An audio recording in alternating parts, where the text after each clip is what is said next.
Mūsu pienākums ir aizsargāt cilvēkus, nevis eksperimentēt ar viņu dzīvi. Tāpēc es prasu noteikt minimālo attālumu starp vēja parkiem un dzīvojamām mājām vismaz 2 kilometrus. Un vispār rodas jautājums, kāpēc šāds saprātīgs drošības princips vispār būtu jāizstāv? Kāpēc atkal iedzīvotājiem ir jāpierāda, ka viņiem ir tiesības uz mieru, veselīgu vidi un savu īpašumu vērtības saglabāšanu? Mēs dzirdam skaistus saukļus par zaļo enerģiju, bet aiz šiem saukļiem stāv konkrēti cilvēki, kuriem blakus plāno būvēt līdz pat 300 metrus augstas turbīnas.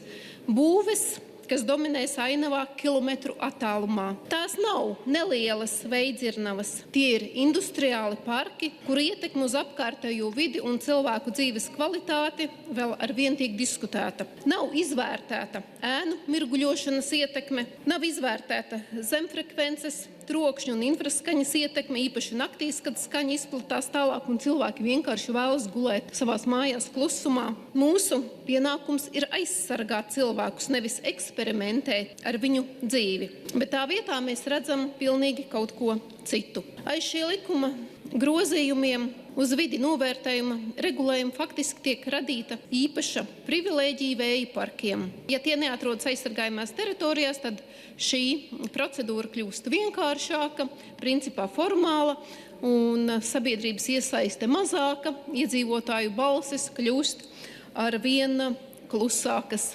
Vai tā ir zaļā pāreja pieņemt lēmumus cilvēku vietā un pēc tam viņiem paziņot, ka blakus viņu mājām būs vēja parks? Cilvēkiem ir tiesības uz klusumu, tiesības uz ainavu, tiesības uz savu īpašumu vērtību un tiesības tikt uzklausītiem. Un lauku cilvēki nav otrās šķiras pilsoņi. Un mēs nedrīkstam pieļaut, ka iedzīvotāju bažas tiek pasludinātas par traucēkli biznesa interesēm. Un nedrīkstam pieļaut, ka cilvēku par projektu uzzina tikai tad, kad pie horizonta jau slejas milzīgas turbīnas.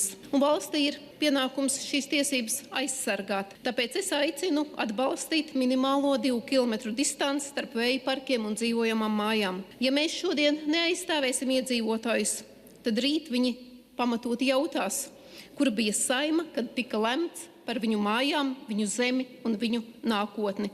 Es izvēlos būt cilvēku pusē. Paldies!